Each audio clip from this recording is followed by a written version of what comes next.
UP के कानपुर में नशे में धुत एक दारोगा ने खाकी को शर्मसार कर दिया। कानपुर के कोर्ट परिसर में नशे में झूमते इस दारोगा का नाम है राम किशोर सिंह।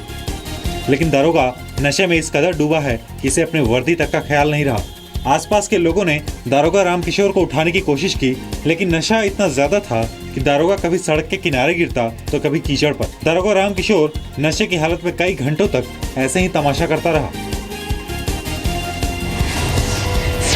हापुड़ में चलती स्कूल वैन में अचानक आग लगने से 3 बच्चे बुरी तरह से घायल हो गए। रेयान पब्लिक स्कूल की वैन बच्चों को ले जा रही थी, तभी 2 मई पुल पर इसमें आग लग गई। आसपास मौजूद लोगों ने किसी तरह आग को बुझाया और सभी बच्चों को अस्पताल में भर्ती कराया।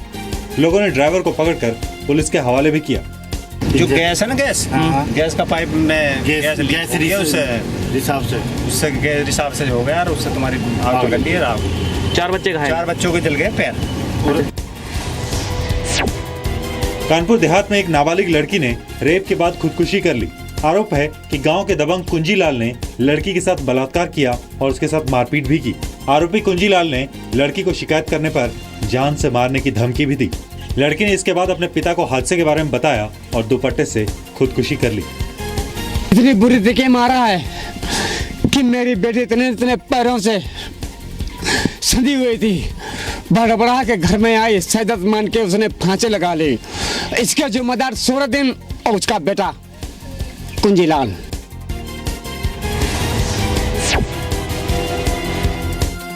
उत्तराखंड में फिर से भारी बारिश होने की आशंका है।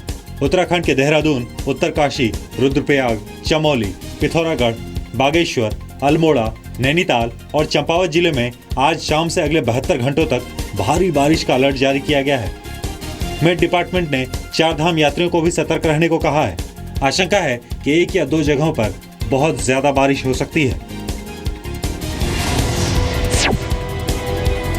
कानपुर में इनकम टैक्स डिपार्टमेंट की टीम ने रियल एस्टेट, पान मसाला, ज्वेलर्स और सराफा व्यापारियों के 12 ठिकानों पर एक साथ छापा मारा।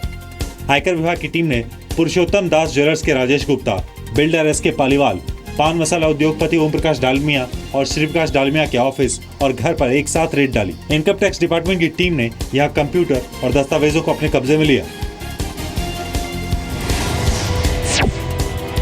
पंजाब में भारत पाकिस्तान बॉर्डर पर अटारी सेक्टर के पास बीएसएफ ने पाकिस्तानी तस्करों की बड़ी साजिश नाकाम कर दी।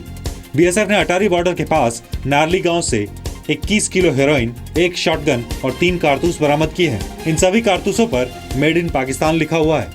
कल रात को स्मगलर्स का मूवमेंट था। बीएसएफ के ऑफिसर्स और ट्रूप्स अलर्ट थे। लगभग 3:20 AM पर स्मगलर्स ने अपनी हरकत शुरू की। चैलेंज करने पर उनके द्वारा फायर किया गया। हमारे द्वारा भी जवाबी फायरिंग की गई। वो एरिया काफ़ी जंगल वाला एरिया है। तलाशी के दौरान वहाँ से 21 पैकेट हेरोइन, लगभग 21 किलो हेरोइन बरामद हुई है। 1 शॉटगन बरामद हुई है। 36 घंटे से ज्यादा का वक्त बीतने के बाद भी मुजफ्फरनगर के बुढ़ाना विधानसभा सीट से बीएसपी कैंडिडेट मोहम्मद आरिफ जौला का अब तक कोई पता नहीं चला है। मोहम्मद आरिफ मंगलवार सुबह करीब 10 लाख रुपए के साथ दिल्ली से अपने घर बुढ़ाना वापस आ रहे थे, लेकिन वो दिल्ली हरिद्वार हाईवे से लापता हो गए। उनकी स्कॉर्पियो मेरठ जिले के डाबका गांव के पास लावारिस हालत में मिली है। स्कॉर्पियो में कैश भी नहीं था। आरिफ के परिवार ने पुलिस में शिकायत दर्ज कराई है। उनके बारे में सूचना मिली कि उनकी गाड़ी यहाँ पर खड़ी है और वो मिसिंग है। इतनी सूचना मिली है। इस पर पुलिस को सूचना मिलने पर पुलिस आप इसमें जो भी सूचना मिल रही है उस पर हम लोग डेवलप कर रहे हैं। अभी तो कोई ट्रेस नहीं हो पा रहा है, बाकी जो सूचना मिली उस पर हम डेवलप कर रहे हैं। अखिलेश सरकार के ड्रीम प्रोजेक्ट के शुरू होते ही संकट खड़ा हो गया। सैफई मेडिकल यूनिवर्सिटी में डॉक्टरों पर वार्ड बॉय को पीटने का आरोप लगा है। इसके विरोध में वार्ड बॉय ने 4 घंटे तक धरना दिया और ओपीडी का काम बंद करा दिया। बाद में कुलपति के समझाने के बाद वार्ड बॉय काम पर वापस लौटे। यूपी के मुख्यमंत्री अखिलेश यादव बुधवार को अपनी सांसद पत्नी डिंपल यादव के संसदीय क्षेत्र कन्नौज पहुंचे। यहां आंगनबाड़ी कार्यकर्ताओं ने सीएम के काफिले को रोककर नौकरी परमानेंट करने की मांग की। आगे बढ़ने पर मुख्यमंत्री का काफिला टी ब्रेक के लिए भी रुका। अखिलेश यादव ने इन तस्वीरों को ट्वीट किया है। कैथल में विजिलेंस की टीम ने एएसआई को 50,000 रुपए रिश्वत लेते हुए गिरफ्तार किया।